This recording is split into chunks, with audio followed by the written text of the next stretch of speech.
Hay libros que construyen mundos y otros que los destruyen.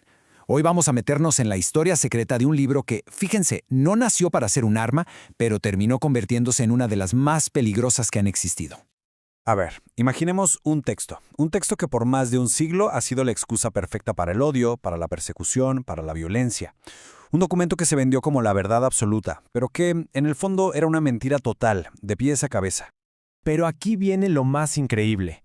Para fabricar una mentira así de potente, sus autores ni siquiera se tomaron la molestia de inventarla. No, lo que hicieron fue robarse las palabras de alguien más. Y claro, la pregunta que nos hacemos todos es, ¿de quién? Y sobre todo, ¿por qué? Bueno, pues ese texto del que hablamos son los famosos y terribles protocolos de los sabios de Sión. Es, sin duda, una de las obras de propaganda antisemita más influyentes y más destructivas que se han creado. La idea que vendían los protocolos era, supuestamente, que eran las actas de una reunión secreta, una donde líderes judíos estaban planeando cómo dominar el mundo. Y miren, aunque se demostró hasta el cansancio que era un fraude total, el daño ya estaba hecho. Su veneno se esparció por todas partes y sirvió de pretexto para cometer atrocidades terribles. Pero volvamos al punto clave. El corazón de esta mentira no fue una invención, fue un plagio, un robo. Y aquí es donde la historia se pone, vaya, de lo más irónica. La fuente original fue un abogado parisino olvidado, un tipo que escribió su libro con una intención totalmente opuesta. Y aquí lo tenemos. Él es Maurice Joly, un personaje fascinante.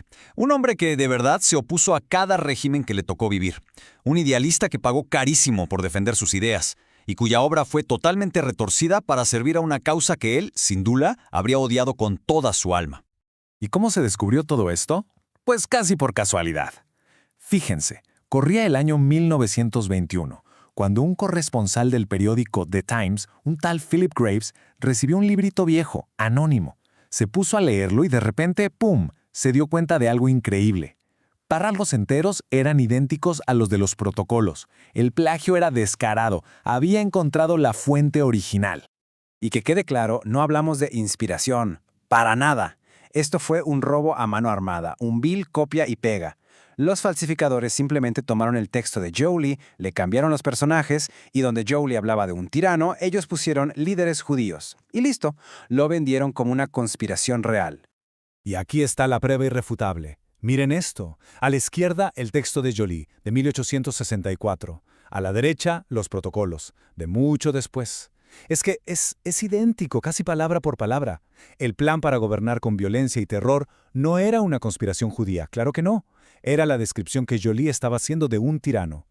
Ok, entonces, si el libro de Joly no era un plan secreto, ¿qué demonios será? ¿Y de quién estaba hablando realmente? Agárrense, porque la respuesta es una de las ironías más grandes de la historia. Resulta que el libro de Joly era una sátira política, pero una sátira brutal, una crítica demoledora contra el autoritarismo.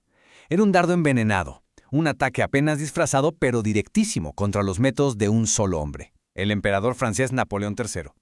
Joly lo veía como lo que era, un déspota que estaba acabando con las libertades en Francia. Y por esa osadía, Joly pagó un precio altísimo. Lo metieron a la cárcel. Cuando salió, estaba solo, marginado, en la ruina total.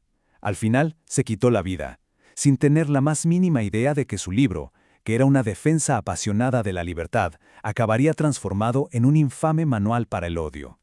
Pero esperen, que la historia da otro giro de tuerca. Muchas décadas después, un filósofo, Jean-François Revel, se topó con el texto de Joly, y al leerlo se dio cuenta de algo que le heló la sangre. Esa sátira del siglo XIX era en realidad un manual de instrucciones increíblemente preciso para los tiranos de hoy en día. Para ponerle nombre a eso que Joly había descrito con tanta claridad un siglo atrás, Revel inventó una palabra: democradura. Ojo, no es una dictadura así, a la mala, con tanques en la calle. Es algo mucho más sutil. Es un régimen que se viste de democracia. Usa sus reglas, sus instituciones, pero solo para vaciarla por dentro, para dejarla hueca y al final aniquilar la libertad. Y los métodos que Joly describe es que son un verdadero manual, un paso a paso. A ver, paso 1, habla con el lenguaje de la libertad, pero úsalo para quitarle el poder a la gente. Paso 2, controla la narrativa. No hace falta cerrar periódicos, ¿no? Solo hay que orientarlos. Y el truco maestro, crear confusión. Bombardear a la gente con contradicciones hasta que ya no sepan ni qué pensar. Es la receta perfecta para demoler una república desde adentro. Y lo peor es que muchas veces nadie se da cuenta hasta que es demasiado tarde. Ahora, para construir toda esta crítica, Joly tuvo una idea genial. Imaginó un debate en el mismísimo infierno.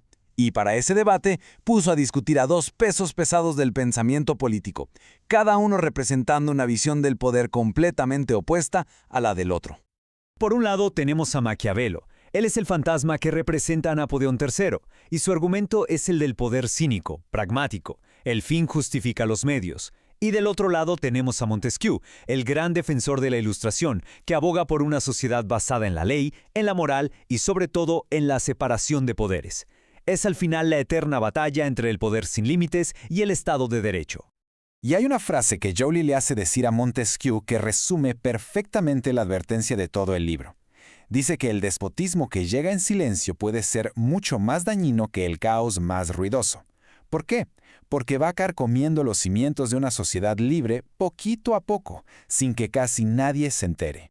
Y así es como un libro, que nació como una advertencia contra un tirano, fue secuestrado para alimentar el odio y al final fue redescubierto casi como una profecía. La historia de este libro es rarísima, pero nos deja con una pregunta que, la verdad, es crucial. ¿Estamos poniendo atención a esas señales hoy en día?